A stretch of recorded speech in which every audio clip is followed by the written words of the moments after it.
أعوذ بالله من الشيطان الرجيم بسم الله الرحمن الرحيم الحمد لله رب العالمين والعاقبة للمتقين والجنة للمطيعين والنار للملحدين ثم الصلاة والسلام على أشرف الأنبياء والمرسلين شفيع المذنبين نبينا أبي القاسم محمد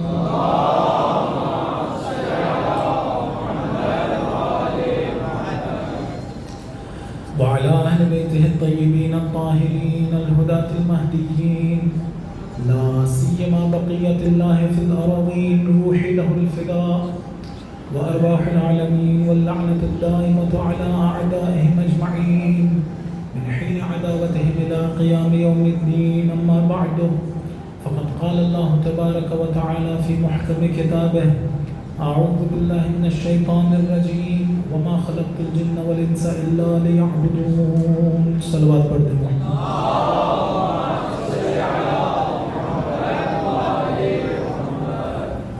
خدا مند متعال کا نہایت شکر گزار ہوں جس نے ایک مرتبہ پھر ہم سب کو یہ توفیق عنایت کی کہ اس کا اور اس کے پاک بندوں کا ذکر بجا لا سکے.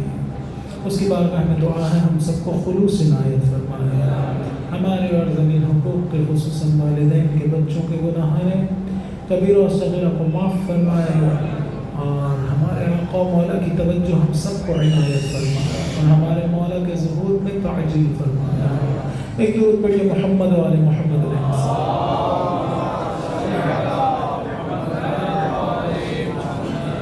میں کل عرض کر رہا تھا کہ انسان بہرحال جب اس دنیا میں آیا ہے تو اس سے یہ نہیں مانگا گیا ہے کہ فقط آپ اپنے آپ کو دیکھیں اور اپنی طرف توجہ رکھیں یا زیادہ سے زیادہ اپنے گھر کی طرف توجہ کر لیں. نہیں، انسان اگر اس کا وجود زیادہ ہوتا جائے، بڑا ہوتا جائے تو پھر اس کی ذمہ داری بھی بڑھتی چلی جاتی ہے اور اس کی رحمت کا دائرہ بھی وسیع ہوتا ہے. خود بخود اس طرح سے ہوتا چلا جاتا ہے کہ پھر وہ دوسروں کے بارے میں بھی سوچ رہا ہوتا ہے. ایک نظریہ موجود ہے بہرحال کہ آپ جو ہے آپ کو دوسروں سے کیا غرض ہے اور دوسرا اگر جہنم میں بھی جا رہا ہے تو آپ کی ذمہ داری نہیں ہے کہ اسے روکا جائے. یہ غرب زیادہ لوگوں کا نظریہ ہے. غرب میں اس طرح سے ہوتا ہے. ایک ہمارے دوست بتا رہے تھے کہ ایک خاتون اس کا ایکسیڈنٹ ہوا اور وہ گاڑی کے ٹائر کے نیچے پھنسی ہوئی تھی اور تھوڑی دیر میں مر گئی. میں نے پوچھا آپ نے بچایا کیوں نہیں؟ تو انہوں نے کہا کہ وہاں پر سختی سے منع ہے. اگر اسے میں بچانے کی کوشش کرتا اور پھر بھی وہ مر جاتا تو میرے پہ الزام لگ جاتا کہ انہوں نے مارا ہے. اور اسلام کیا کہتا ہے؟ اسلام کہتا ہے اگر کوئی ڈوب رہا ہو اور وہ آپ نماز پڑھنے لگے ہو، یعنی عبادت کوئی انجام دینے لگے، ڈوب رہا ہو، مرنے والا ہو، تو آپ پہ واجب ہے کہ آپ وہ عبادت انجام نہ دیں، جائیں اسے سنبھالیے، اسے بچائیے اگر بچا سکتے ہوں. کہیں آگ لگی ہو، کوئی ایکسیڈنٹ ہوا وہاں. اور ایک عالم دین بہت خوبصورت بات کرتے تھے. فرض کرے وہ ڈوبنے والا کہہ رہا ہے مثلا اپنا وہ ہندو ہے اور وہ اپنے بھگوان کو آواز دے رہا ہے، مثلا کہہ رہا ہے رام مجھے بچاؤ.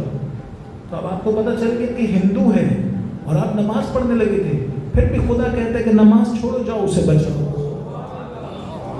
یہاں یہ نہیں دیکھنا کہ بھائی وہ تو مسلمان نہیں تھا، وہ مومن نہیں تھا. نہیں، آپ نے جا کے اسے بچانا ہے. یہ بتاتا ہے کہ اسلام ہمیں کہتا ہے کہ آپ نے ایک خول میں رہ کے زندگی نہیں گزارنی ہے. ایسا نہیں کرنا میں ٹھیک ہوں یا نہیں ہوں، میں ٹھیک چل رہا ہوں یا نہیں، میرے بچے ٹھیک ہیں یا نہیں. ایسا نہیں ہے.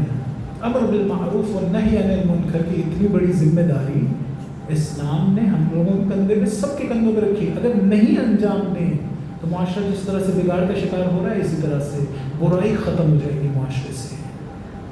کتنی ہی بری چیزیں جو بری نہیں رہیں گی اسی معاشرے میں اگر ہم لوگ بے تفاوت رہے.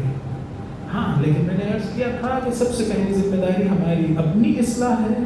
ہم خود سیدھے راستے پہ رہیں گے اور پھر اپنے بچوں کی، اور پھر بچوں کی اصلاح میں یا حتی دیگر لوگوں کی اصلاح میں اور ان کی ہدایت میں سب سے زیادہ جو معاون چیز ہے وہ کیا ہے؟ میرا اپنا عمل، نہ میری اپنی زبان، میرا اپنا عمل. بچوں کی اصلاح میں، گھر کی اصلاح میں، حتی دیگر لوگوں کی اصلاح میں عمل کی طرف زیادہ توجہ ہونی چاہیے، باتوں کی طرف نہیں، عمل سے زیادہ بہرحال لوگ جو ہے وہ قریب آ سکتے ہیں۔ آپ دیکھیے علماء نے لکھا ہے، کتابیں لکھی ہیں بچوں کی تربیت کے بارے میں۔ بچہ آتا ہے اس دنیا میں نہایت پاک اور پاکیزہ، ہم نہیں سیکھتے اسے پاک اور پاکیزہ کیسے رکھنا ہے۔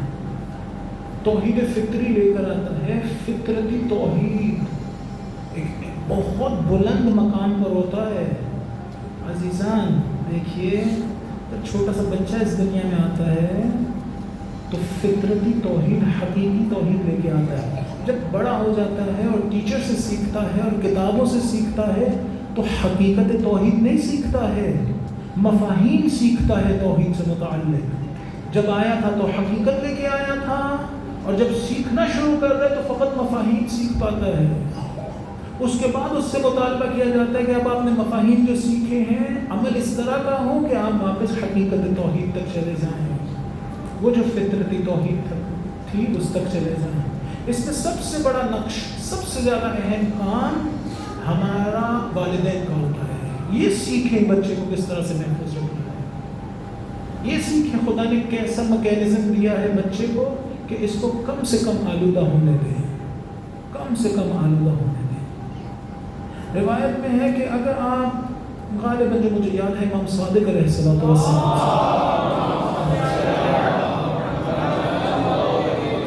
فرمایا، اگر آپ بچوں سے وعدہ کرتے ہیں تو وعدہ پورا کریں، بچوں سے وعدہ کرتے ہیں وعدہ پورا کریں۔ پہلے تو وعدہ نہیں کریں اگر پورا نہیں کر سکتے تھے، لیکن اب کیا ہے وعدہ تو کوشش کریں اسے پورا کریں۔ کیوں؟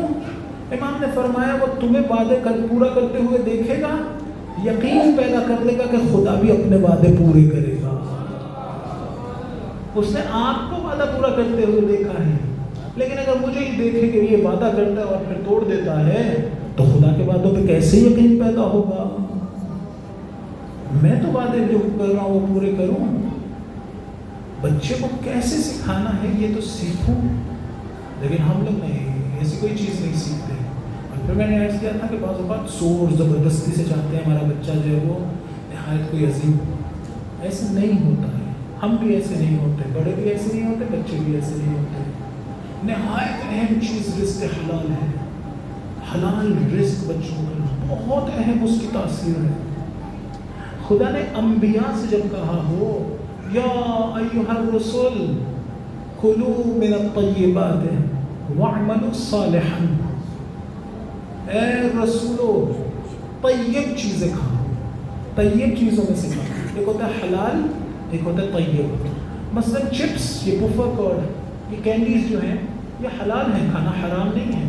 سگریٹ پینا اگر آپ کے مرجع نے اجازت دی ہے تو اس سے سگریٹ، تمباکو نوشی یہ حلال ہوگی اگر آپ کے مرجع نے اجازت دی ہے، مجتہد نے اجازت دی تو حلال ہے، لیکن طیب نہیں ہے۔ طیب یعنی ایسی چیز کھانا جو میرے لیے مفید ہے۔ مثلا اگر کسی کو شوگر کا مرض ہے، وہ چینی کھائے تو چینی کھانا اس کے لیے حلال ہے شاید، واللہ اعلم، اپنے مرضی کو فالو کریں، اس سے پوچھیں حلال ہے کہ نہیں، لیکن اس کے لیے وہ طیب تو نہیں ہے، اس لیے کہ اس کا نقصان ہے۔ یا مثلا پتا ہو کہ یہ کیمیکل سے بنی ہوئی چیزیں ہیں، یہ طیب نہیں ہوں گی مثلا۔ بہرحال آج کل تو ہم مجبور ہیں اور کچھ ملتا ہی نہیں ہے، سارا یہی ہے، ہم کیا کریں، کہاں جا کے زندگی گزاریں، لہٰذا پریشان نہ ہو جائیے گا بہت جلدی۔ بہرحال لیکن یہ چھوٹی چھوٹی چیزیں، مثلا یہ جو بچے چپس وغیرہ کھاتے ہیں، کم از کم ہم بڑے تو اس سے دور رہ سکتے ہیں۔ یا مثلا کوشش یہ کرنی چاہیے کہ انسان گھر سے باہر کم کھانا کھائے، گھر میں کھانا کھائے، گھر سے باہر نہ کھائے۔ کیوں؟ مجھے نہیں پتا وہ بنانے والے نے وہ کس طرح سے بنایا ہے، وہ جو گندم تھی جس سے روٹی بنی ہے وہ کیسی تھی، نہیں پتا، یہ چیزیں نہیں پتا ہے۔ بہرحال وہ بنانے والا کس حالت میں تھا یہ بھی نہیں پتا ہے۔ ان ساری چیزوں کا اثر ہوتا ہے، ایسا نہیں ہوتا کہ اثر نہیں ہوتا ہے۔ آیت اللہ مجتبی تہرانی، انہوں نے کھانا کھایا، تھوڑی سی روٹی اور منگوائی، تو وہ جو شاگرد تھا اس نے سوچا کہ آج روٹی تھوڑی سی، ایک ولی خدا روٹی تھوڑی سی اور منگوائی ہے، پوچھا آج آپ نے روٹی کیوں اور منگوائی ہے؟ کہا جاؤ بیگم سے پوچھو میں نے آج روٹی اور کیوں منگوائی ہے۔ وہ اندر گیا، بیگم سے پوچھا کہ آج آقا نے روٹی تھوڑی ایکسٹرا منگوائی ہے، وجہ کیا ہے؟ کہا جب میں کھانا بنا رہی تھی تو امام حسین کے مصائب پڑھ رہی تھی اور گریہ کر رہی تھی، اس کا اثر ہو رہا تھا اس روٹی پر، اس کھانے پر۔ گھر میں گانے لگے ہوئے ہوں اور میوزک لگا ہوا ہو اور آپ روٹی بنا رہے ہو، اس کا اثر ہوگا۔ ایک مجتہد نانوائی کے پاس گئے، نانوائی سے روٹی لینے، دیکھا کہ وہ لڑائی کر رہا ہے گاہک سے، اپنے شاگرد سے کہا چلاؤ کسی اور جگہ جاتے ہیں، یہ جو لڑ رہے ہیں اس کا اثر روٹی پر ہوگا۔ تو اسی لیے کیا ہوتا ہے، اس طرح کوشش کرنی چاہیے انسان باہر سے کھانا زیادہ نہ کھائے۔ آپ کو کیا پتا وہ باوضو کے روٹی بنا رہا تھا یا کھانا بنا رہا تھا یا نہیں۔ میں نہیں کہہ رہا ہوں بیگمات پہ ایک دم سے پریشر ڈال دینا، وہ بوجھ اب نہیں جی رہی آپ نے گھر میں بنا، نہیں، بعض اوقات تھکی ہوئی ہیں بیگم یا بہرحال مصروف تھی، آپ باہر سے لے کے آئیں، یہ وہ زیادہ اہم چیز ہے، اس وقت اسے آرام دینا وہ زیادہ اہم چیز ہے۔ مجھے اس طرح سے بات سمجھ میں آتی ہے، یہ نہ سوچیے گا کہ نہیں ہم کبھی بھی باہر سے نہیں، ایسی بات نہیں ہے، لیکن کوشش کرنی چاہیے خواتین گھر میں کھانا بنائیں، باوضو کے بنائیں۔ خود خواتین گھر میں کھانا بنا رہی ہیں، چلے کوئی نوحہ لگا ہوا ہے، کوئی تلاوت قرآن لگی ہوئی ہے، ویسے کوئی لگا، اس سب کا اثر ہوگا۔ آیت قرآن کہتی ہے یا ایھا الرسول، اے رسولو کلوا من الطیبات، جاؤ طیب چیزوں میں سے کھاؤ، وَاعْمَلُوا صَالِحًا، اور عمل صالح انجام دو۔ اس آیت کو دو طرح سے پڑھا جا سکتا ہے، دو طرح سے سمجھا جا سکتا ہے۔ ایک یہ کہ خدا دو حکم دے گا، کون سے دو حکم؟ پہلا حکم یہ کہ طیب چیزوں میں سے کھا، دوسرا حکم کیا ہے کہ عمل صالح انجام دو۔ ایک عارف ہیں آیت اللہ فاطمی میاں، فوت ہو گئے کچھ دنوں پہلے، کچھ عرصہ پہلے، انہوں نے اس کو کیسے پڑھا، کہا کہ خدا کہہ رہا ہے اے رسولو طیب چیزیں کھاؤ، عمل صالح خود انجام ہوگا۔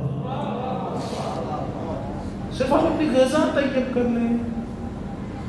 اسی طرح سے جس طرح سے بچے کو آپ کہیں کہ یہ ہوم ورک کر لو اور جاؤ کھیلو، یہ ٹیچر اپنے اسٹوڈنٹ سے کہے تم یہ مطلب یہ چیپٹر یاد کر لو اور اچھے نمبر لے لو، تو یہ جو کہہ رہا ہوتا ہے اچھے نمبر لے لو، یہ ایک اور حکم نہیں دے رہا ہوتا، کہہ رہا ہوتا ہے اگر تم نے ایسا کیا تو ایسا ہو جائے گا۔ خدا بالکل اس طرح سے بات کر رہا ہے۔ لہٰذا بچوں کی تربیت میں نہایت ایک ضرور پڑھیے گا محمد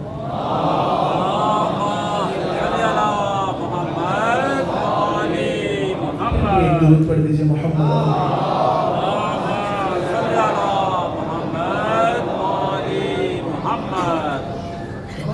نہایت اہم ہے گھر کا ماحول، حلال رزق۔ اگر ہم چاہتے ہیں ہم اچھے ہو جائیں تب بھی یہ نسخہ ہے، اگر چاہتے ہیں بچے اچھے ہو جائیں تب بھی یہ نسخہ ہے، اور بے تفاوت نہیں۔ ہمیں یہ نہیں کہا کہ آپ کا کوئی نہیں دوسروں سے نہیں، بہرحال ہے۔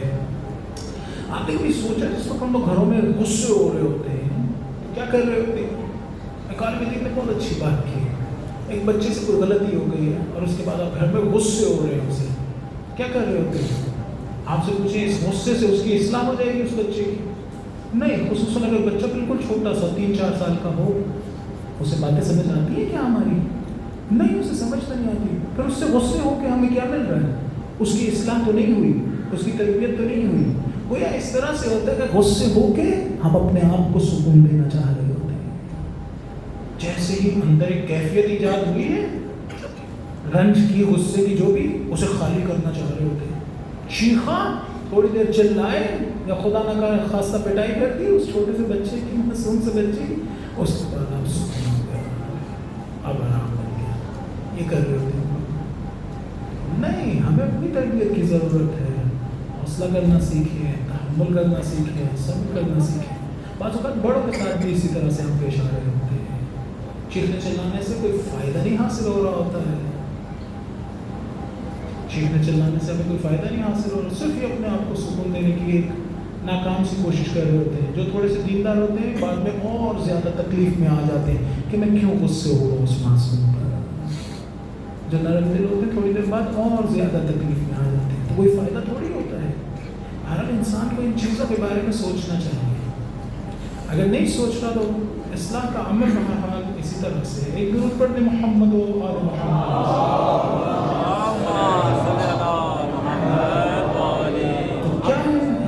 حقیقت یہ ہے کہ خدا بند متعال نے ہمیں نہایت پاک اور پاکیزہ بچے دیے ہیں، ہم ان کی تربیت ہم نے کرنا نہیں سیکھی، اور جب ہم نے کرنا نہیں سیکھی تو بعض اوقات، لیکن یہ یاد رکھیے کہ اس دنیا میں جب بچے آتے ہیں تو سارے ایک ہی طرح کے نہیں ہوتے ہیں، سارے ایک ہی طرح کے نہیں ہوتے. اگر ایک ہی طرح سے سارے بچے آئیں تو یہ عدل الہی نہیں ہے. خداوند متعال کا عدل نہیں ہے. مساوات عدل کو نہیں کہتے. یعنی عدل کا مطلب مساوات نہیں ہے، برابری نہیں ہے کہ سارے بچے ایک ہی طرح کے ہیں. نہیں، جن بچوں کے ماں باپ نے رزق حلال کھایا ہے، ماں 9 مہینے تک اپنا خیال رکھتی رہی ہے، حرام انجام نہیں دیا ہے، اس کا بچہ اور طرح سے آئے گا. اس کا بچہ جب اس دنیا میں آئے گا تو اس کی حالت اور ہوگی، روحانی حالت. لیکن ایک بندہ، ایک میاں بیوی جو حرام انجام دیتے رہے، حرام کھاتے رہے، اس کا بچہ جب اس دنیا میں آئے گا تو اس کی ایک اور کیفیت ہوگی. دونوں برابر نہیں آ سکتے ہیں. ماں باپ کا اثر ہوتا ہے. میڈیکل سائنسز تو کہتی ہے کہ وہ جو سوچنے کا طریقہ ہے ماں باپ کا، وہ بھی بچوں میں منتقل ہوتا ہے. سوچنے کا طریقہ تک انسان کا منتقل ہوتا ہے ان بچوں میں. تو بچے کی تربیت کا عمل نہ سوچیے گا کبھی بھی کہ اس کے پیدا ہونے کے بعد یا اس کے بڑے ہونے کے بعد ہوتا ہے. نہیں، اس کے بڑے ہونے کے بعد اس کی تربیت کا عمل نہیں شروع ہوتا جس وقت وہ سوچنے سمجھنے کے قابل ہوا. نہیں، اس سے بہت پہلے، جس وقت پیدا ہوا نہیں اس وقت بھی نہیں، اس سے پہلے اس بچے کی تربیت کا عمل شروع ہو چکا ہے. جو کچھ آپ کر رہے ہیں وہ سارا منتقل ہوتا ہے وہاں پہ. آپ دیکھیں، یہ نظام خداوند متعال نے جانوروں میں بھی رکھا ہوا ہے. آپ گھوڑا خریدنا چاہیں تو کہتے ہیں فلاں نسل کا گھوڑا وہ تیز دوڑتا ہے. کیوں؟ اس لیے کہ اس کے جو اوپر اس سے موجود ہیں باقی گھوڑے نر و مادہ، ان میں یہ خصوصیت ہے، تو وہ خصوصیت نچلے والوں میں منتقل ہوئی. جب جانوروں میں یہ قانون ہے تو کیا انسان میں نہیں ہوگا؟ یہ قانون ہر جگہ کام کر رہا ہے، ہر جگہ. حضرت موسیٰ علیہ السلام نے جب شادی کر دی تھی حضرت شعیب علیہ السلام کی بیٹی سے، تو کیا حق مہر رکھا گیا؟ کہا آپ حق مہر یہ دے کہ بھیڑ بکریوں کو آپ 8 سال کے لیے چراگاہ لے جائیں، روزانہ لے کے جایا کریں 8 سال تک. اگر آپ چاہیں تو 10 سال تک لے جائیں. اور پھر ان سے کہا کہ وہ جو بچے پیدا ہوں گے نا بھیڑ بکریوں کے، اگر ان کے 2 رنگ ہوئے تو وہ آپ کے ہوا کریں گے، اگر 1 رنگ کا پیدا ہوا تو وہ حضرت شعیب نے کہا وہ میرا ہوگا. حضرت موسیٰ علیہ السلام نے کیا کیا؟ لے کے جاتے تھے، وہ عصا جو ان کے ہاتھ میں رہتا تھا اس کے گرد 2 رنگی کپڑا لپیٹ دیا، سفید و سیاہ. سارا دن بھیڑ بکریاں ان کے عصا کو دیکھتی تھی. اکثر بکریوں کے بچے 2 رنگ کے پیدا ہوئے. دیکھنے کا اتنا اثر ہے. میں سوچوں جو میں دیکھ رہا ہوں اس کا اثر میرے بچے پہ نہیں ہوگا؟ ماں جو دیکھ رہی ہے اس کا اثر اس کے بچے پر نہیں ہوگا؟ جو کھا رہے ہیں اس کا اثر اس کے بچے پر نہیں ہوگا؟ اس بات نہیں ہے. جب جانوروں میں یہ قانون چل رہا ہے تو پھر کس طرح سے انسانوں میں نہ چلے گا؟ کس طرح سے؟ امام علی علیہ السلام کہہ رہے تھے حضرت عقیل سے، انظر لامرأة من فحول العرب لتلد لی ولدا ذخرا للحسین. عرب کے بہادر خاندانوں میں سے میرے لیے ایک خاتون کا انتخاب کرو. کیوں؟ تاکہ ایسا بچہ پیدا ہو جو امام حسین کی نصرت کرے. اس کا مطلب ہے امام بتا رہے کہ دیکھو ماں کا اثر ہے، باپ کا اثر ہے. ایسا نہیں ہے کہ ماں باپ کا اثر نہیں ہے. حضرت محمد حنفیہ کو جنگ جمل میں بھیجا، کہا جاؤ حملہ کرو. حملہ کیا انہوں نے، سامنے سے شدید حملہ ہوا، واپس آئے. پھر کہا جاؤ، پھر گئے، واپس آئے. اب جو 3ری مرتبہ وہ غالباً وہ جو مجھے یاد ہے تو تلوار کا دستہ یہاں سینے میں مارا اور کہا ادرکک عرق من امک، تمہاری ماں کے جینز تم میں آئے ہیں، تم واپس آ رہے ہو. کس کے بیٹے تھے؟ اس کے بیٹے تھے جو کہہ رہا تھا لو ظہرت العرب علیہ، اگر پورے عرب میرے مقابلے میں آئیں تو میری پیٹھ نہیں دیکھیں گے کبھی بھی. ان کے بیٹے تھے. امام علی علیہ السلام یہ کہہ رہے ہیں، لیکن حضرت محمد حنفیہ واپس آ رہے ہیں تو کیا کہا؟ کہا یہ تمہاری والدہ کی وجہ سے ہے. پھر کسے بھیجا؟ پھر بھیجا اس سے جو جناب علی و فاطمہ کے بیٹے تھے، حضرت امام حسن علیہ السلام کو بھیجا. بالآخر اثر ہے، ماں باپ کا اثر ہے، اس سے انکار نہیں کر سکتے ہم لوگ. ایک درود پڑھیے محمد و آل محمد.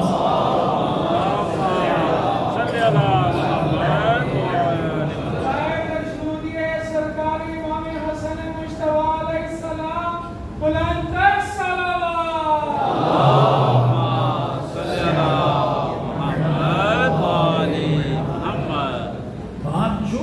چاہتے ہیں بچوں کو جو بنانا چاہتے ہیں کیا کرنا ہے، اس کا طریقہ کیا ہے؟ پہلے خود وہ کر لیں، آپ خود وہ بن جائیں.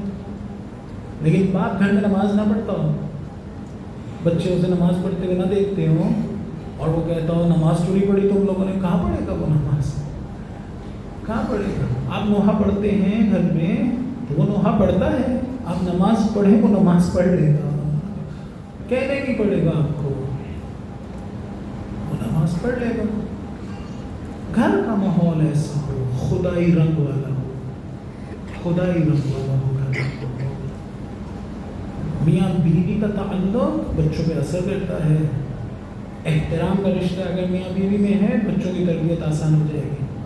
آپ جہاں بھی نظر اٹھا لیں، اگر میاں بیوی کا تعلق اچھا نہیں ہے بچوں کی تربیت بہت مشکل ہو جائے گی. اگر احترام کا تعلق نہیں ہے دونوں میں، تو میاں بیوی میں اگر احترام کا تعلق نہیں ہے بچوں کی تربیت تو نہایت مشکل کام ہے.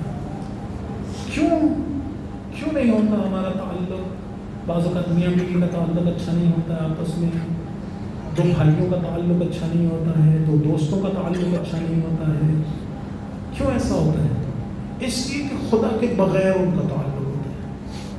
وہ سمجھتے ہیں ہر تعلق دو طرفہ ہے، ایک میں اور ایک وہ، بس. حالانکہ ایسا نہیں ہے. ہر تعلق وہ تین طرفہ ہوتا ہے. تصور کریں ایک ٹرائی اینگل کو، ایک طرف آپ، ایک طرف آپ کا وہ دوسرا دوست یا بیگم یا بچے یا کوئی بھی بزنس پارٹنر، کوئی بھی. نیچے آپ لکھ لیں مثلا ٹرائی اینگل پہ اپنا نام اور اس کا نام. یہ دو طرفیں ہو گئی. ایک طرف ٹاپ والی جو ٹرائی اینگل کا سرا ہے، وہاں پر لکھے اللہ تعالیٰ کا نام. یہ جو نیچے نام لکھے ہیں ان دونوں کو اوپر اللہ تعالیٰ کے قریب لے جائیں، یہ ایک دوسرے کے قریب بھی ہو جائیں گے. انہیں دونوں کو اللہ تعالیٰ سے دور لے آئیں، یہ ایک دوسرے سے بھی دور ہو جائیں گے. سمپل سی بات ہے. جہاں پر یہ دونوں اللہ تعالیٰ کے قریب ہوں وہاں ایک دوسرے کے قریب ہے. جہاں یہ اللہ تعالیٰ سے دور ہے وہاں ایک دوسرے سے بھی دور ہے. ہم اپنی زندگیوں میں اللہ تعالیٰ کو ہر معاملے میں دیکھیں، ہر معاملے میں. جہاں پر بھی نہیں ہوگا اللہ تعالیٰ، جہاں پر بھی اہل بیت نہیں ہوں گے وہاں پر ہم پھر مار کھائیں گے، وہاں نقصان اٹھائیں گے. ایک درود پڑھیے محمد و آل محمد.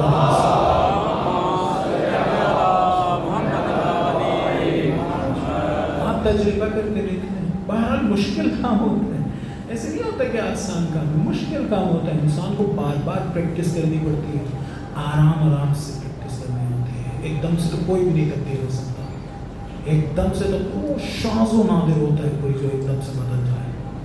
جیسے مثلا حضرت موسیٰ فرعون کے دربار میں تھے تو وہ جو سال سے جادوگری کر رہے تھے، فرعون نے بلایا تھا تو کہا تھا سحار کل سحار علیم، تمام جادوگروں کو بلاؤ اور وہ فقط جادوگر نہ ہوں، وہ علیم بھی ہوں، نہایت بڑے عالم ہوں اپنی جادوگری میں، ان کو بلا کے لاؤ. لیکن ایک مرتبہ دیکھا کہ ایک لمحے میں ان کا دل بدل گیا. وہ کیسے ہوتا ہے وہ ہمیں نہیں پتا ہے، وہ خداوند متعال کیسے بدلتا ہے ان دلوں کو. لیکن سب کے ساتھ ایسا نہیں ہوتا. سب نے کیا کرنا ہوتا ہے؟ آرام سے، آہستہ آہستہ خداوند متعال. کمال ایک دن میں نہیں آتا ہے. اچھا عجیب یہ ہے کہ برائی بھی ایک دن میں نہیں آتی ہے، ایک ہی دن میں کوئی برا نہیں ہو جاتا ہے. اسی لیے بار بار آپ دیکھیں گے کہ ہماری روایات میں ہے اگر آپ سے غلطی ہو گئی، گناہ ہو گیا، معصیت ہو گئی، فوراً واپس آ جائیے، فوراً واپس پلٹیے، اس سے آگے نہ جائیے. علماء مثال دیتے ہیں، کہتے ہیں اگر آپ نے مثلاً یہاں سے جانا ہو، کوئی ایک جگہ سوچ لیجیے، کسی بھی ایک جگہ مینار پاکستان جانا ہو اور آپ اس کی سمت میں جانے کے بجائے دوسری سمت میں جا رہے ہو اور آپ کو ایک دم سے پتہ چل جائے کہ میں غلط سمت میں جا رہا ہوں، تو کیا کریں گے؟ اسی سمت میں جاتے رہیں گے یا نہیں واپس لوٹ آئیں گے؟ آپ واپس لوٹ آئیں گے. اسی طرح سے زندگی ہے، جب آپ کو پتہ چل جائے میں غلط سمت میں جا رہا ہوں تو جاتے نہ جائیے، فوراً واپس آ جائیے، فوراً واپس آ جائیے. لیکن اس کی ابتدا کرنی پڑے گی آپ کو آرام سے. جو بہت مفید چیز ہے اس بات میں علماء نے بیان کیا ہے پاک رہنا، طہارت وضو میں رہنا بہت مفید چیز ہے. علماء کہتے ہیں اس وضو کی طہارت سے انسان آہستہ آہستہ باطنی طہارت کی طرف جاتا ہے. اگر آپ صرف ایک ہی کام کرنا شروع ہو جائیں، صبح و شام خدا کی خاطر باوضو رہیں، تو آہستہ آہستہ انسان میں یہ صلاحیت پیدا ہوتی ہے کہ پھر باطنی طہارت کی طرف اور زیادہ قدم اٹھاتا ہے. ایک درود پڑھیے محمد و آل محمد.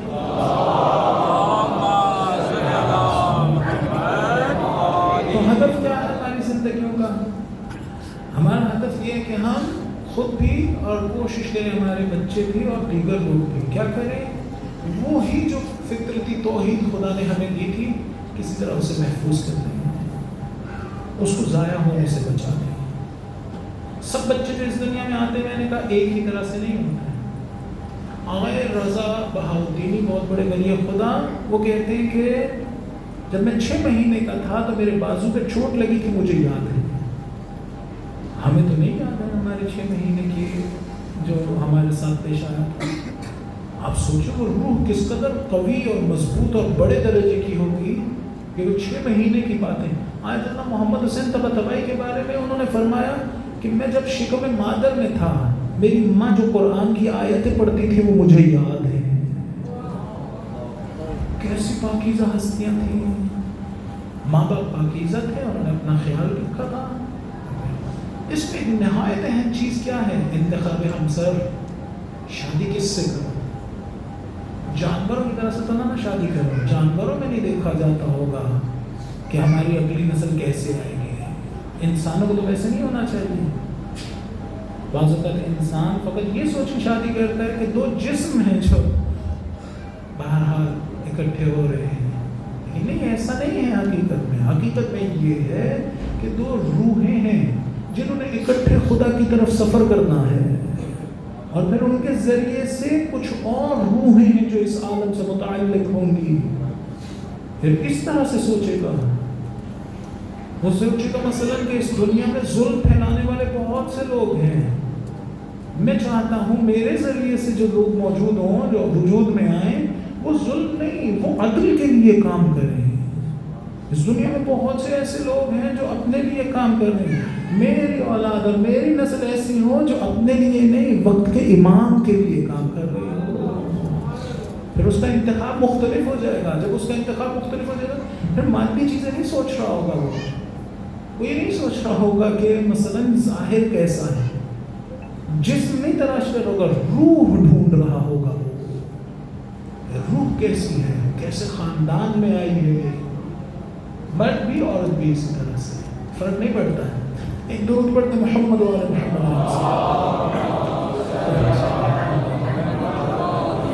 پھر وہ آ گیا تو اب اس کی حفاظت ہوگی، اس بچے کی حفاظت کرنے کی کوشش کریں گے. خداوند متعالی ہم سے چاہتا ہے کہ وہ جو اس نے دے کے ہمیں اس دنیا میں بھیجا ہے، ماں باپ اس کی حفاظت کریں. جب حفاظت نہیں کر پاتے یا بہرحال کچھ نہ کچھ آلودگی حاصل ہو ہی جاتی ہے، اس لیے کہ اس دنیا سے تعلق ہوتا ہے، اسباب مادی سے تعلق ہوتا ہے، آہستہ آہستہ کچھ نہ کچھ غبار آتا ہی ہے، اس سے چھٹکارا نہیں ہو سکتا ہے.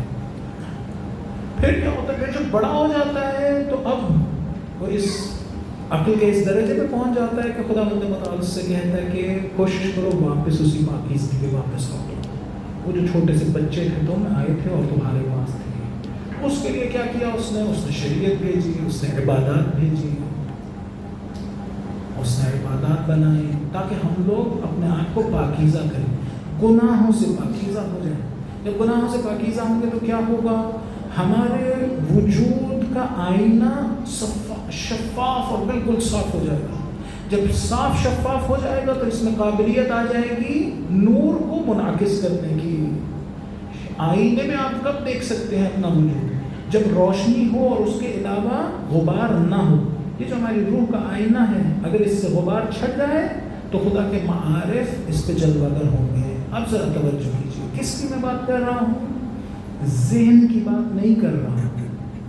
ذہن میں معارف آنے سے انسان نہیں بدلتا ہے. ذہن میں جب معارف آ جائیں اس کے بعد انسان پاکیزگی کا عمل انجام دے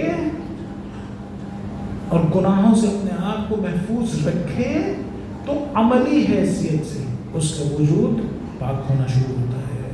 جب پاک ہونا شروع ہوتا ہے اس کا دل، اس کی روح، تب یہ معارف ہے۔ آپ قرآن کی دعاؤں کی طرف توجہ کریں، دعا کیا کہتی ہے؟ رب اشرح لی صدری، رب اشرح لی ذہنی نہیں ہے، یہ نہیں کہا کہ خدایا میرے ذہن کو شرح عطا فرما، کہا میرے سینے کو شرح عطا فرما۔ رسول سے کیا فرمایا؟ الم نشرح لک صدرک، یہ نہیں کہا الم نشرح لک ذہنک، ہم نے تمہارے ذہن میں بہت سے مفاہیم ڈال دیے، نہیں، ہم نے تمہیں شرح صدر عطا کیا ہے، یعنی مفاہیم نہیں عطا کیے، حقیقتیں عطا کی ہیں۔ مفاہیم نہیں، یہ جو کتابوں سے حاصل ہوتے ہیں یہ مفاہیم ہیں، جو عمل کے نتیجے میں حاصل ہوتا ہے وہ حقیقت ہے۔ خدا متعال ہم سے مفاہیم حاصل کرنے کو نہیں دیکھنا چاہتا ہے۔ مفاہیم تو میں نے عرض کیا کہ بدترین لوگ بھی حاصل کر سکتے ہیں، جس کے پاس بھی عقل ہے وہ کتابیں پڑھ کے حاصل کر سکتے ہیں۔ اللہ تعالیٰ ہم سے مفاہیم والی توحید نہیں چاہتا، اللہ تعالیٰ ہم سے حقیقت توحید چاہتا ہے۔ وہ حقیقت توحید مفاہیم کی شکل میں ذہنوں میں نہیں آتی، وہ حقیقت توحید حقیقت ہے جو دل میں آتی ہے، جو روح میں آتی ہے۔ کون سے دل میں، کون سی روح میں؟ جہاں پاکیزگی ہوتی ہے، جتنی زیادہ پاکیزگی اتنی زیادہ وہ حقیقت، اتنی شدت سے۔ قرآن ایک حقیقت ہے، نزل بہ الروح الامین علی قلبک۔ اے حبیب یہ قرآن ایک حقیقت کی شکل میں کہاں ہے؟ آپ کے ذہن پر نہیں، آپ کے قلب پر۔ جب ہم قرآن پڑھتے ہیں یا تفسیر پڑھتے ہیں تو قرآن کا علم آتا ہے کہاں؟ ہمارے قلب پر نہیں، ہمارے ذہن میں آتا ہے۔ جب ہم اس پر عمل کرتے ہیں اور گناہوں سے محفوظ رکھتے ہیں اور وہ قرآن ہمارے وجود کا حصہ بن جاتا ہے، اس وقت ہمارے ذہنوں میں نہیں ہوتا، ہمارے بھی قلب میں آ جاتا ہے۔ طریقہ یہ ہے، اللہ تعالیٰ نے ہمارے ذہنوں سے نہیں کہا کہ حاصل کرو یہ چیزیں، اللہ تعالیٰ نے ہم سے کہا ہے، ہمارے دل سے، ہماری روح سے کہا ہے یہ فضائل حاصل کرو، دل اور روح سے کہا ہے ان چیزوں۔ آپ سوچیں تو صحیح، یہ جو نماز ہم پڑھتے ہیں اللہ تعالیٰ نے کس سے مخاطب ہو کے کہا تھا نماز پڑھو؟ میرے جسم کو کہا تھا نماز پڑھا کرو، یا مجھے کہا تھا نماز پڑھو؟ اللہ تعالیٰ نے کسے کہا تھا نماز پڑھو؟ اللہ تعالیٰ نے کسے کہا تھا روزہ رکھو؟ اللہ تعالیٰ نے کسے کہا تھا حج کرو؟ جسم کو کہا تھا حج کرو؟ نہیں، اللہ تعالیٰ میرے جسم کو نماز پڑھتا نہیں دیکھنا چاہتا، فقط چاہتا ہے جس وقت میرا جسم رکوع میں جائے، سجدے میں جائے، اس وقت میں بھی رکوع اور سجدے میں جا رہا ہوں۔ یہ نہ ہو کہ جسم تو رکوع اور سجدہ کر رہا ہوں لیکن میں کہیں غافل پھر رہا ہوں۔ نہیں، میرا پورا وجود دل اور روح وہی عمل انجام دیتی ہوں، تو اللہ تعالیٰ اسے دیکھنا چاہتا ہے۔ آپ دیکھیں قیامت کے دن کیا ہوگا؟ کسی کو امن نہیں ملے گا۔ کس کو امن ملے گا؟ یوم لا ينفع مال ولا بنون الا من اتى اللہ بقلب سلیم۔ یہ وہ دن ہے جس دن امن و امان میں فقط وہ ہوگا جو قلب سلیم لے کر آئے گا۔ اللہ تعالیٰ مجھے دیکھنا چاہتا ہے میں عمل صالح انجام دے رہا ہوں، لیکن مجھ سے یہ نہیں دیکھنا چاہتا کہ فقط عمل صالح انجام دے رہا ہوں، نہیں، عمل صالح اس طرح سے انجام دے رہا ہوں کہ وہ عمل صالح میرے قلب میں داخل ہو جائے اور قلب سلیم حاصل ہو۔ ورنہ روایت میں اگر میں بہت زیادہ نیک اعمال انجام دیتا رہوں، روایت میں اگر پہاڑ جتنے، بعض لوگ پہاڑ جتنے نیک اعمال لے کر جائیں گے انہیں جہنم میں ڈال دیا جائے گا۔ کیوں؟ کیونکہ یہ نیک اعمال تو انجام دے رہے تھے لیکن جیسے ہی انہیں گناہ کا موقع ملتا تھا فوراً گناہ بھی کر لیتے تھے۔ اس کا مطلب کیا ہوا؟ اس گناہ کے ذریعے سے ممکن ہے وہ عمل صالح ضائع ہو جاتا ہو یا وہ عمل صالح روح اور دل میں داخل نہ ہوتا ہو۔ ہم سے طلب یہ کیا گیا کہ اس طرح سے ہم یہ کام کریں کہ ہمارے ذہنوں میں ایک اثر نہ ایجاد ہو، ہماری روح میں ایک تغیر ایجاد ہو، یہ عمل صالح ہمارے وجود کا حصہ بن جائے۔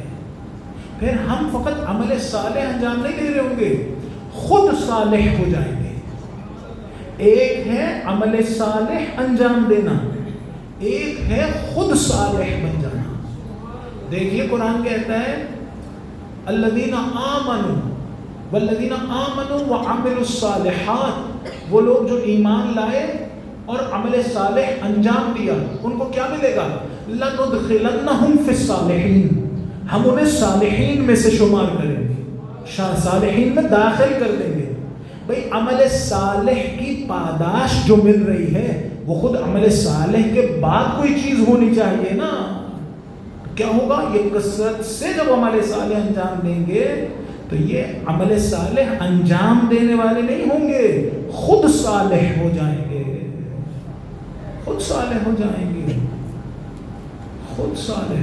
شاید یہی مطلب ہو اقامت الصلاۃ کا، لیکن بعض جگہوں پر ہے کہ اقیم الصلاۃ اور اقامت الصلاۃ کا، ایک جگہ پر دعا میں ہے نہیں رب اجعلنی مقیم الصلاۃ، میں اقامہ صلاۃ کرنے والا نہ ہوں، میں مقیم الصلاۃ ہوں، یعنی عمل میرے اندر راسخ ہو چکا ہو، میرے وجود کا حصہ بن جائے، میرے وجود کا کثرت سے وہ عمل انجام دو یہاں تک کہ میرے وجود کا حصہ بن جائے۔ لیکن شرط ہے میرے خیال میں، مجھے اس طرح سے سمجھ میں آتا ہے کہ یہ تب ہوگا جب میں اس کے ضد ایک عمل کو انجام نہ دیتا رہوں۔ اگر میں عمل صالح بھی انجام دیتا رہوں اور ساتھ برا عمل بھی انجام، گناہ بھی کرتا رہوں، تو کیا نتیجہ نکلے گا؟ نتیجہ یہ نکلے گا کہ شاید وہ عمل صالح پھر میرے وجود میں داخل نہ ہو پائے، ضائع جو ہو جائے گا، گناہ کے ذریعے سے ضائع ہو جائے گا۔ اس طرح سے جس طرح سے میں نے عرض کیا تھا، ایک بڑا سا تھیلا ہو، اس میں نیکیاں ڈالتے جائیں، لیکن اس کے بیندے پہ ایک سوراخ ہو تو وہ نیکیاں ساری کی ساری نکل جائیں گی، گناہ کرنے کے عمل صالح انجام دینے کے بعد گناہ یعنی اس کا اثر ظاہر ہو جائے گا۔ جب اس کا اثر ظاہر ہو جائے گا تو میرے وجود میں کیسے آئے گی؟ وہ عمل صالح میرے وجود کا حصہ نہیں بنے گا۔ لہٰذا دعا کیا ہے؟ رب اجعلنی مقیم الصلاۃ ومن ذریتی، مجھے مقیم الصلاۃ بنا دے، میں عمل اس طرح سے انجام دوں کہ وہ عمل میرے وجود کا حصہ ہو جائے۔ اسے کہتے ہیں ملکہ۔ بعض اوقات انسان کو حالات حاصل ہوتے ہیں، ایک اچھی چیز کی حالت حاصل ہوتی ہے، مثلا رقت کی حالت حاصل ہوئی، مثلا تقوی کی حالت حاصل ہوئی، شجاعت کی حالت حاصل ہوئی۔ شجاعت اس کی صفت نہیں ہے، لیکن اس نے فعل شجاعت والا انجام دیا۔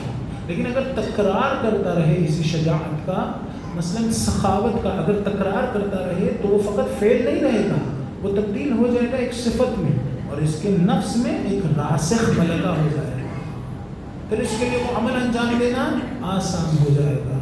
یعنی ایک ہے حالت اور ایک ہے ملکہ۔ یہ ملکہ یعنی ایسی صفت جو میرے نفس میں راسخ ہو جائے۔ اہل بیت علیہ السلام اور ہم میں کیا فرق ہے؟ دیکھیں، ہمارے نفس میں جب ایک صفت راسخ ہو جائے تو یہ کوئی گارنٹی نہیں ہے کہ ہمیشہ باقی رہے گی، یہ کوئی گارنٹی نہیں ہے۔ ممکن ہے آج میرے میں تقویٰ ہو اور پھر خدا نہ کرے اسے زائل کر دوں میں اپنے ہی عمل کے نتیجے میں، وہ زائل ہو سکتا ہے، پھر دوبارہ واپس بھی آ سکتا ہے، ایسا نہیں واپس نہیں آ سکتا۔ یعنی ایسا ہے یہ ملکہ، اس کا کام یہ ہے کہ یہ راسخ ہو جائے نفس میں، زائل بھی ہو سکتا ہے، لیکن جب یہ زائل ہو جائے تو میری ذات زائل نہیں ہوگی، میں باقی رہوں گا، وہ صفت باقی نہیں رہی ہے۔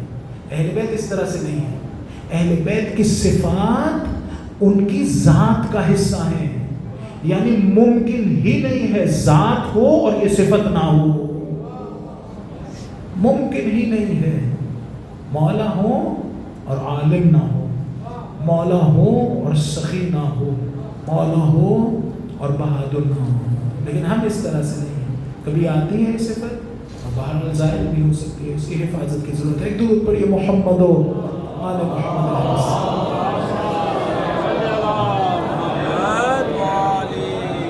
ہم سے یہ حالت مانگی گئی۔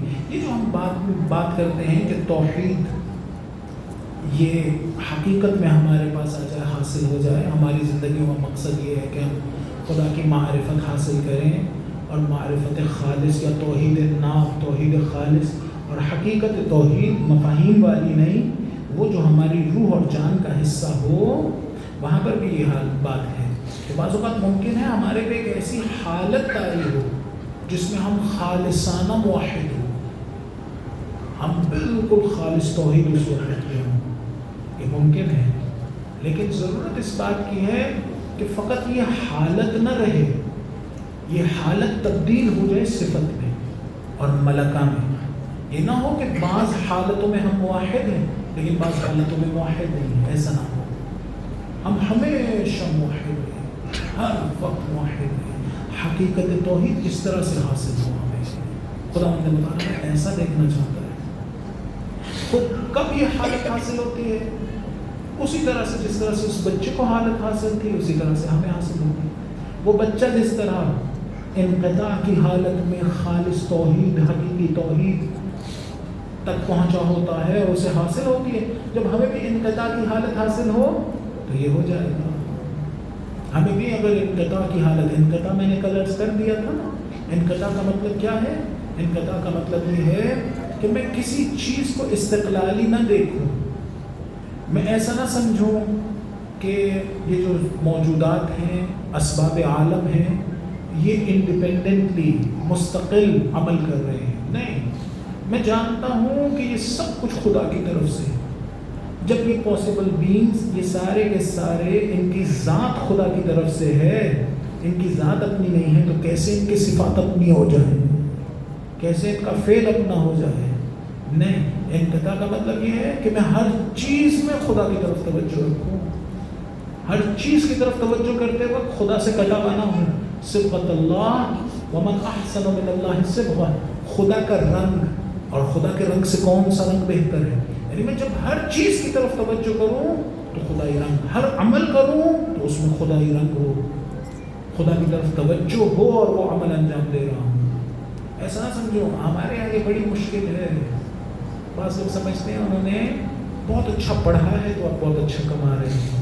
ایسا نہیں ہوتا. ہم اپنے بچوں کو بھی یہ کہہ رہے ہوتے ہیں اگر اچھا پڑھو گے تو اچھا کماؤ گے. پھر بچہ بھی کہہ رہا ہوتا ہے میں نے بہت اچھے نمبر لیے اس لیے کہ میں نے بہت زیادہ پڑھا تھا. قارون کیا کہہ رہا تھا؟ انما اوتیتہ علی علم عندی، یہ جو اتنا مال میرے پاس ہے یہ اس وجہ سے کہ میرے پاس بہت زیادہ علم تھا. خدا کی طرف توجہ نہیں تھی کہ خدا نے دیا ہوا ہے. ایسا نہیں تھا. نہیں، ہر چیز کے وقت، ہر چیز کی طرف توجہ کرتے وقت میری خدا کی طرف سے توجہ نہ ہٹے. خدا مجھے ایسی توحید دیکھنا چاہتا ہے، ایسی توحید میں. تو قرآن کہتا ہے وَمَا يُؤْمِنُ أَكْثَرُهُمْ إِلَّا وَهُمْ مُشْرِكُونَ. اکثر لوگ جو ایمان لائے ہیں وہ اس حالت میں شرک میں بھی ہوتے ہیں. مثلا یہ پانی، یہ میں پیوں اور پیاس بجھ جائے تو یہ نہ سمجھو کہ پانی ہے جو پیاس بجھا رہا ہے.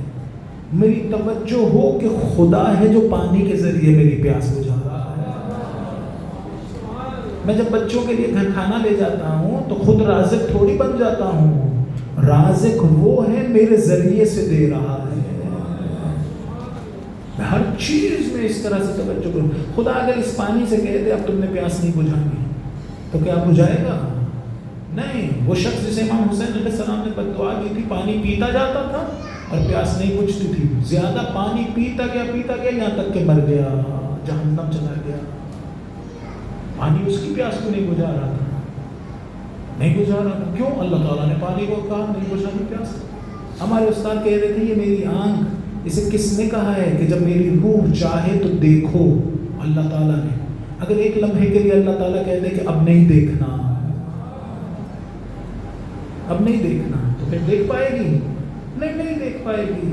یہ اللہ تعالیٰ کے ہاتھ میں ہے سب کچھ. میں ہر چیز کی طرف توجہ کروں تو اس وقت اللہ تعالیٰ سے غافل نہ ہوں، اللہ تعالیٰ کی طرف بھی توجہ کروں. اللہ تعالیٰ کے ہاتھ میں ہے کہ چیزیں اثر کریں یا نہ کریں. حضرت ابراہیم کو آگ میں پھینکا جا رہا ہے، اللہ تعالیٰ کیا کہہ رہے ہیں؟ اللہ تعالیٰ کہہ رہا ہے یا نارو کونی بردن وسلاما علی ابراہیم. اے آگ، ابراہیم کو جلانا نہیں ہے. ہم آگ نہیں جلا پا رہے ہیں.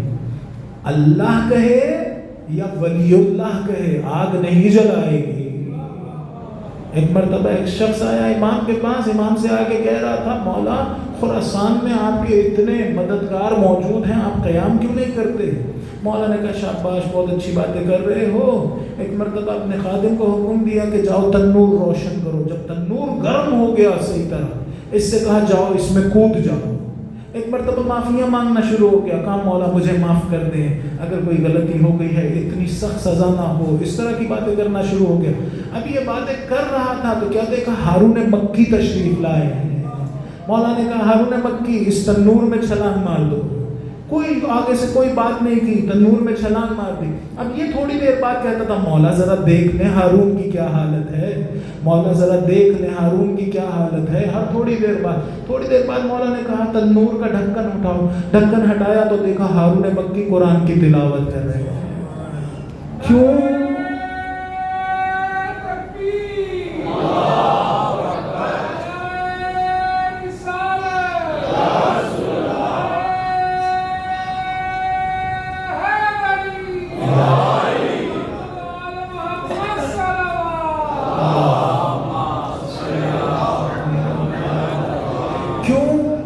وہاں خدا نے کہا تھا کہ ابراہیم کو نہیں جلانا، یہاں ولی خدا نے کہا ہارون مکی کو نہیں جلانا۔ خدا کی دی ہوئی قدرت ہے، خدا کی دی ہوئی قدرت ہے۔ اپنی طرف نگاہ بھی نہیں کرتے تھے۔ علی مرتضی شیر خدا باب خیبر اکھاڑے تو کیا کہہ رہے ہیں؟ ما قلعتہ بقوت جسمانیہ بل بقوت الرحمانیہ۔ علی نے اپنی جسمانی قوت سے نہیں، خدا کی قوت سے اکھاڑا۔ خدائی رنگ ہم لوگ نہیں، اس رنگ سے خالی۔ کسی کو کچھ دے رہے ہوں تو ذہن میں آتا ہے کہ میں دے رہا ہوں، نہیں میں نہیں دے رہا ہوں، خدا ہے۔ اس نے مجھ سے کہا تھا کہ میں نے اس کا مال تمہاری جیب میں رکھا ہے، وہ اسے دے دینا۔ میں صرف ایک پوسٹ مین جتنی سی میری وہ ہے۔ ہم لوگ اس نظر سے آ رہے ہوتے ہیں، اہل بیت علیہ السلام ایسے نہیں، خدائی رنگ میں رنگے ہوئے۔ صبغۃ اللہ ومن احسن من اللہ صبغہ، خدا کا رنگ، اور کون سا رنگ ہے جو خدا کے رنگ سے بہتر ہو؟ امام حسین علیہ السلام کی روز عرفہ دعا ہے، وہ اٹھا کے دیکھیے کیا کہتے ہیں مولا یہ جو تنقلات آثار ہیں، مختلف آثار میں آپ مجھے اپنا جلوہ دکھلاتے ہیں، اس کی وجہ یہ ہے کہ آپ مجھ سے یہ چاہتے ہیں کہ میں کسی بھی چیز کو دیکھتے وقت آپ سے غافل نہ ہو جاؤں۔ امام علی علیہ السلام کیا فرماتے ہیں ما رأیت شیئا الا ورأیت اللہ قبلہ وبعدہ ومعہ۔ میں نے آج تک کبھی کسی چیز کو نہیں دیکھا مگر یہ کہ اس سے پہلے، اس کے بعد، اس کے ساتھ پروردگار کو دیکھتا ہوں۔ ہر چیز کو دیکھتے وقت خدا کا رنگ ہوتا ہے۔ امام علی علیہ السلام کو امامین حسنین علیہ السلام دفنا کے آ رہے ہیں تو ایک خرابے سے گزر رہے ہیں، اس خرابے سے اس کے رونے کی آواز آ رہی ہے، نابینا شخص تھا جو رو رہا تھا۔ امام حسن علیہ السلام پاس گئے تو اس نے کہا میں تم سے بات نہیں کرتا ہوں۔ کہا کیا بات ہوئی ہے؟ باتیں شروع ہوئی تو وہ پہچان گیا کہ یہ وہ نہیں ہے جس کا انتظار کر رہا تھا۔ کہا آج تیسرا دن ہے، ایک بندہ مجھ سے ملنے آتا تھا روزانہ، آج تیسرا دن ہے وہ نہیں آیا ہے۔ کہا وہ کیا کرتا تھا؟ کہا میرے پاس بیٹھتا تھا، مجھ سے باتیں کرتا تھا، مجھے کھانا کھلاتا تھا، آج 3 دن ہو گئے وہ نہیں آیا۔ کہا اچھا کبھی پوچھا آپ نے کہ کون ہو؟ کہا میں جب پوچھتا تھا کہتا تھا خدا کا بندہ ہوں، خدا کے بندے کے پاس بیٹھا ہوں۔ نہیں سوچ رہے میں ہوں جو یہ کر رہا ہوں، میں خدا کا بندہ ہوں، خدا کے بندے کے پاس بیٹھا ہوں۔ اس شخص نے جب یہ سنا کہ امام حسن علیہ السلام نے بتایا کہ وہ میرا بابا علی تھا، ہم اسے دفنا کے آ رہے ہیں، اس شخص نے جب یہ سنا مر گیا۔ پھر امام حسن علیہ السلام نے اس کی تدفین اور اس سارے کا بندوبست کیا۔ کیسی خوبصورت ہستیاں خدا نے ہمیں دی ہیں، کیسی خوبصورت ہستیاں ہیں، خدا کے رنگ میں رنگی ہوئی، خدا کی صفات کے مظہر۔ اہل بیت علیہ السلام شدت سے خدا کی طرف متوجہ تھے، اگر نہ ہوتے کربلا جیسی مشکل سے نہیں گزر سکتے تھے۔ جناب رقیہ سلام اللہ علیہ کے بارے میں، جناب سکینہ سلام اللہ علیہ جنہیں ہم حضرت سکینہ کہتے ہیں، غالب دین نے کہا کہ اس سن میں 3 سال کی تھی، 3 سے 4 سال کے درمیان، لیکن وہ عالم دین کہتے ہیں کہ ہمیشہ مستغرق رہتی تھی یاد خداوند متعال میں، کہ سارے اسی طرح سے اہل بیت کے بچے. امام حضرت عباس علیہ السلام کے بارے میں بھی ہے اور جناب زینب سلام اللہ علیہ کے بارے میں بھی ہے. امام علی علیہ السلام نے گود میں بٹھایا ہوا ہے اور کہہ رہے ہیں کہیے ایک، وہ کہتے ہیں ایک، کہتے ہیں کہیے دو، تو دیکھتے کہ نہیں کہہ رہے ہیں. ہم جب بچوں کو گنتی سکھاتے ہیں تو مثلاً ایک بال، دو بالز، ایک پینسل، دو پینسلز، اس طرح سے ان سے کہا کہیے ایک، انہوں نے کہا ایک. کہا کہیے دو، تو نہیں کہہ رہے تھے. مولا نے کہا کیوں نہیں کہہ رہے دو؟ کہا جس زبان سے ایک کا اقرار کیا ہے اس سے دو کہتے شرم آتی ہے. چھوٹے سے ہیں، کس چیز کی طرف متوجہ ہیں؟ یہ جو ہمارے پاس بچے آتے ہیں یہ بھی اس ایک کی توحید لے کے آتے ہیں. اس طرح کے نہیں ہوتے. میں نے عرض کر دیا کہ سارے بچے ایک طرح کے نہیں ہوتے ہیں، لیکن بہرحال توحید پر پیدا ہوتے ہیں. جناب سکینہ سلام اللہ علیہ کے بارے میں ہے، خدا کے بارے میں تفکر کرتی تھی. کتنے سال کی تھی؟ 3 سال کی، زیادہ سے زیادہ 4 سال کی. ہم لوگ انہیں سکینہ کہتے ہیں، عرب انہیں رقیہ کے نام سے یاد کرتے ہیں. سکینہ ان کی وہ کہتے ہیں کہ بڑی بہن مثلا. فرق نہیں پڑتا، نام میں اختلاف ہے نا. ایک بیوی جو اس گھر کی بیوی ہے. آپ دیکھیں اتنی بزرگ ہے یہ بیوی. بعض جگہوں پہ آپ کو نظر آئے گا کہ اپنی فکر اور اپنے غم اس بیوی کو بالکل بھول گئے تھے. کہاں پر مثلا امام حسین علیہ السلام جس وقت جنگ میں جاتے تھے، میدان میں حملہ کرتے تھے، دشمن کی فوجیں دور بھاگتی تھی، مولا بھاگتے ہوئے دوبارہ گھوڑا دوڑاتے تھے، خیمے کے باہر آ جاتے تھے. خیمے کے باہر آتے تھے، گھوڑے کی ہنہنانے کی آواز آتی ہوگی، خود کہتے تھے لا حول ولا قوت الا باللہ. تو بیویوں کو پتہ چل جاتا تھا ابھی حسین زندہ ہے، دل کو سکون مل جاتا ہوگا. دیکھیے ان بیویوں سے تھوڑی دیر پہلے کہہ کے گئے تھے کہ میں دیکھ رہا ہوں کہ آپ کو قیدی بنایا جائے گا، اور دیکھ رہے تھے کہ بیوی مضطرب ہیں. تو امام بالآخر دل کو دلاسا دینے کے لیے کیا کرتے تھے؟ گھوڑا دوڑاتے ہوئے خیمے کے باہر آ جاتے تھے. جب امام آخری مرتبہ میدان جنگ میں گئے اور مولا شدت سے زخمی ہو گئے اور زین کو چھوڑ دیا، ایک مرتبہ ذوالجنا خیمے کے باہر آیا. بیویاں شاید سمجھی ہوں کہ امام حسین علیہ السلام آئے ہیں. اب جو آ کے دیکھا تو کیا دیکھا کہ ذوالجنا پہ خون لگا ہوا ہے، زین الٹی ہوئی ہے. سمجھ گئی کہ امام حسین علیہ السلام کی شہادت ہو گئی ہے قریب میں. بیویاں بعض لوگوں نے کہا ماتم کر رہی تھی. چھوٹی سی بچی آگے بڑھی، ماتم نہیں کر رہی تھی. کیا کہہ رہی تھی؟ کہہ رہی تھی اے میرے بابا کے گھوڑے، میرا بابا مارا گیا نا، اتنا بتلا دے کسی نے پانی دیا تھا یا میرا بابا پیاسا مارا گیا.